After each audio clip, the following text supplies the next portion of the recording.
ஒரு ஜாதகத்தில் லக்னத்துக்கு 4ஆம் இடம்ங்கிறது சுகஸ்தானம்னு சொல்கிறோம்.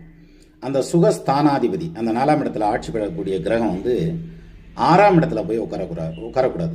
அதே மாதிரி 6ஆம் இடத்துல ஆட்சி பெறக்கூடிய 6ஆம் இடத்து அதிபதி வந்து 4ஆம் இடத்துல வந்து உட்காரக்கூடாது.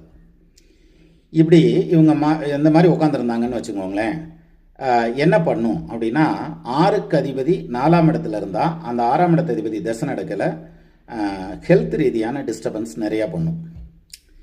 இதுக்கு என்ன பண்ணணும் அப்படின்னா இடம் விட்டு இடம் மாதிரி உட்காந்துருந்தாங்கன்னா அவங்களுக்கு வந்து அந்த ஹெல்த்து சம்மந்தப்பட்ட தொல்லைகள் வராது. ஒரு எடுத்துக்காட்டாக வெளிநாட்டில் ஜீவனம் பண்ணிகிட்டு இருக்காங்கன்னு வச்சுக்கோங்க. அவங்களுக்கு வந்து 6ஆம் இடத்து அதிபதி 4ஆம் இடத்துல நிற்கிது அப்படின்னா அந்த டைமில் வெளிநாட்டிலேயே சொத்து வாங்குவாங்க. பிறந்த ஊர்லேயே இருக்கார் ஒருத்தர், அவருக்கு 6ஆம் இடத்து அதிபதி 4ல் நிற்கிது அப்படின்னா அந்த டைமில் அவங்களுக்கு ஒன்று ஃபைனான்ஷியலாக அடி வர்றதுக்கோ அல்லது ஹெல்த் ரீதியான தொல்லைகள் வர்றதுக்கோ வாய்ப்பு உண்டு.